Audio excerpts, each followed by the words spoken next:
Hey everyone, this week we're talking about what I think is the only filter that's absolutely necessary for woodland photography.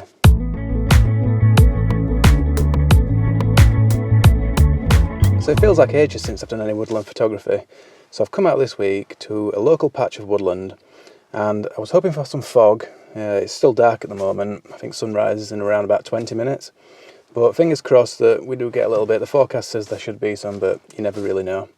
But anyway, what we're going to talk about today is, like I said, what I think is the only filter that's really absolutely necessary for woodland photography. So there are many filters that you can get, and by and large they all do something useful. However, I think you can get away without any of them except one. So we're going to talk about that, but before we do, I'm going to go through all of the other filters that I think are not strictly necessary, and then we'll get to the one that is. So yeah, at the moment just waiting for the sun to come up, and we'll go get some photos.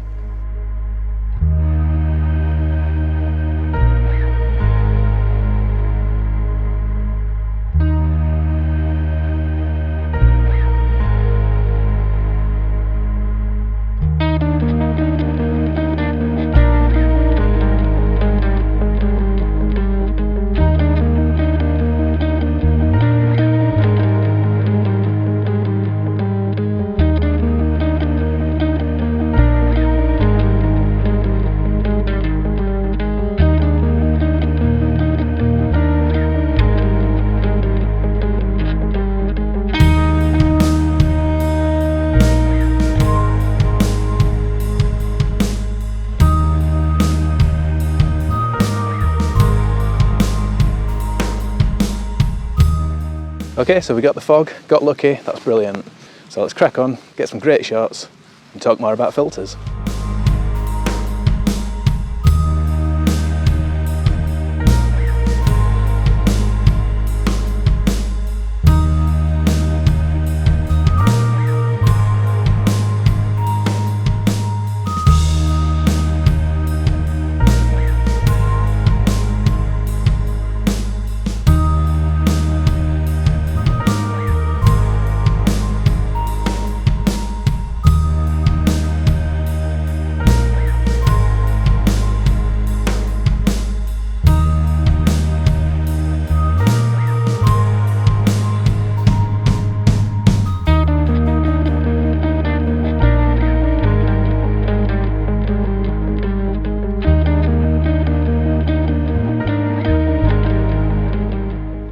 Okay, so the first non-essential filter that I think that you don't really need is a UV filter.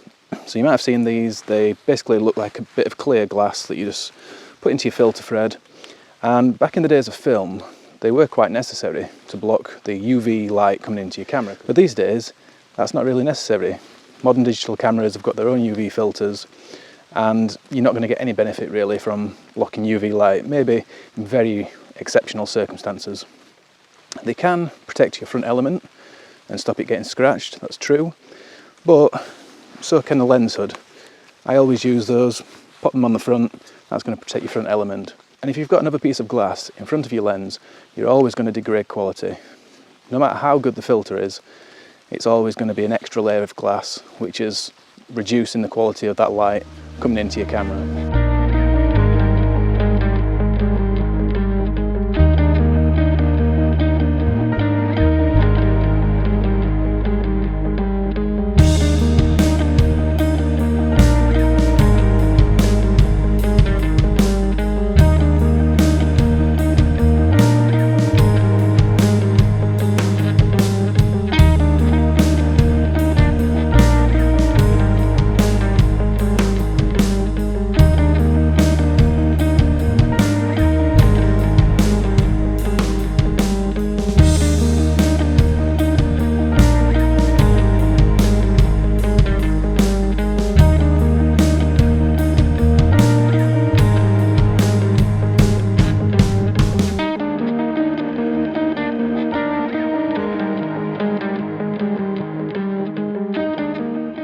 So it's starting to brighten up now, we're getting a little bit of light through, that's good. And in a moment I am going to pop on the filter that I think is essential for woodland photography. But before we talk about it, and we will get to it, I promise, some of you might have guessed which filter it is already. But before we do talk about it, I'm going to talk about another one that is not essential, and that is a black mist or diffusion filter. So I've covered these before, I've done reviews, I'll put a link up top if you want to see one of those. Basically they soften the light coming into the camera, so it will diffuse all of that light, make all of the edges really soft. It's good for if you're doing video and things like that, it'll hide blemishes in faces.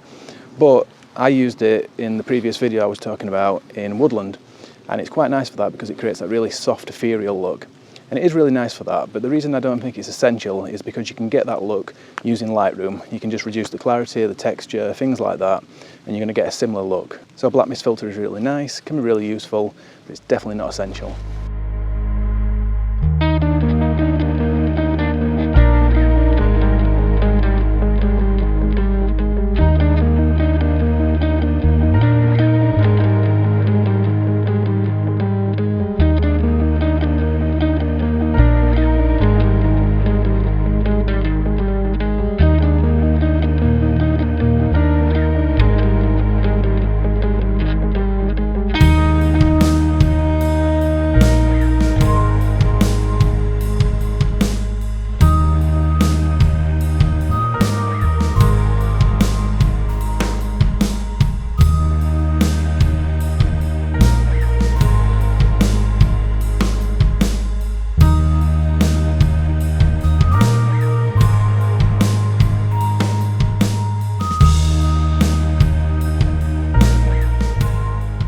So next on the list is infrared filters.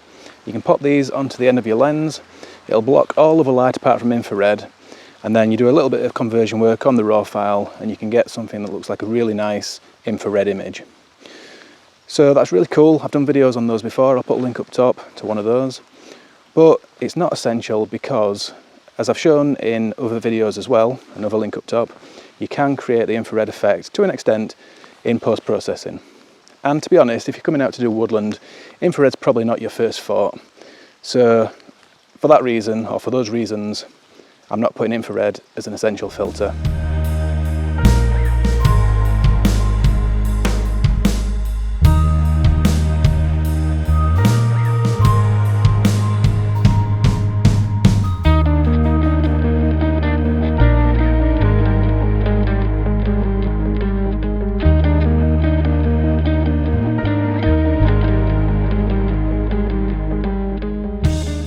So I have got two more filters to talk about which I don't think are essential, but we are now going to talk about the one that I think is essential for woodland photography, and if you haven't already guessed it, it's a polarizing filter. So essentially what that does, it cuts out polarized light, which means that it's going to remove any reflections or glare. It'll enrich colours, it'll make all these leaves look more orange, it'll make skies look more blue. I've talked about these filters before. If you want to know how they work, I'll put a link up top to a video I made about that. But essentially, it's going to make your woodland scenes look really nice. So I can show you on the back of the camera here. This is what the scene looks like without the filter engaged. So you can actually engage the filter just by rotating it. So it's quite shiny, it looks okay, but you've got the shine on the water, you've got reflection on the leaves. The leaves don't look as orange because they're reflecting light, which makes them look brighter and whiter. If I engage the filter, it just gets rid of that glare, makes the leaves really nice and rich, gets rid of the glare in the water, gives you a really nice scene. So this is a really useful filter in general for woodland photography, but what makes it essential, I think, is that it's very hard to replicate this kind of effect in post-processing. You could probably do something like reduce the highlights, reduce whites, play around with the exposure. You could even use some generative AI or cloning to try and get rid of those reflections. But when you've just got an entire floor of shining leaves, it's going to take so long. And if you're using generative AI, you're just going to have to generate an entire new floor, and I don't really advocate for that. So a polarizing filter, I think, is absolutely essential because not only is it great for woodlands, it makes them look great, but it's also an effect that you can't really replicate in any other way.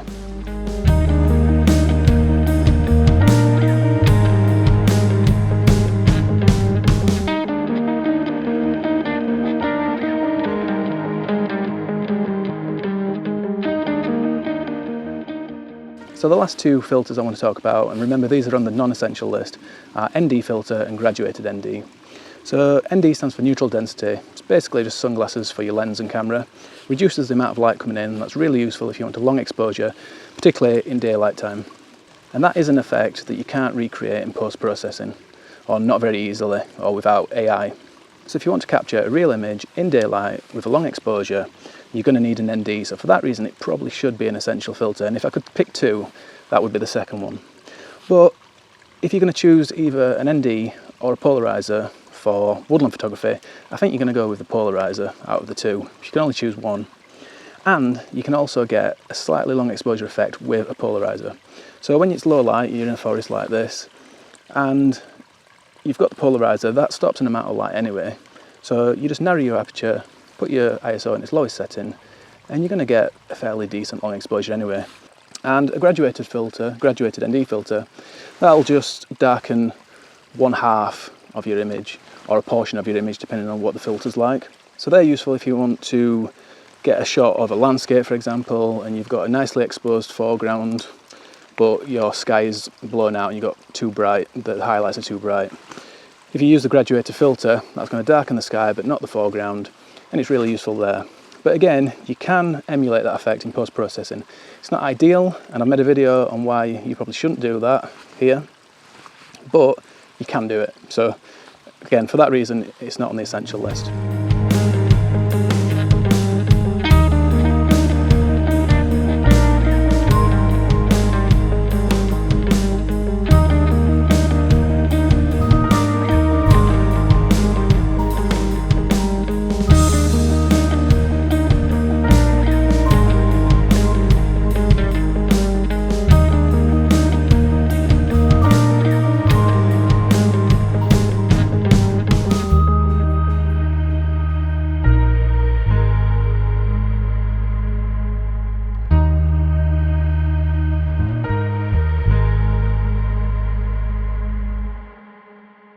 So this is not an entire list of filters, there are definitely more out there.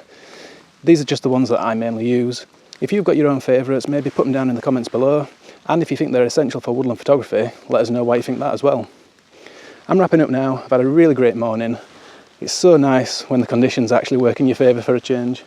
So yeah, I think I've got some good shots. You'll have seen them throughout the video. But that's about it for this one. So huge thank you for watching. If you're a regular, as I always say, really do appreciate that. But if you're new to the channel and you're not yet subscribed and you'd like to do so, you can just click down there on the big red button, or over here on this little picture of me, and that way you'll stay up to date with all of the photography stuff I'm doing. There's usually a new video Sunday mornings at 10 AM, so I hope you can join me for the next one. But until then, thanks a lot everyone, and bye for now.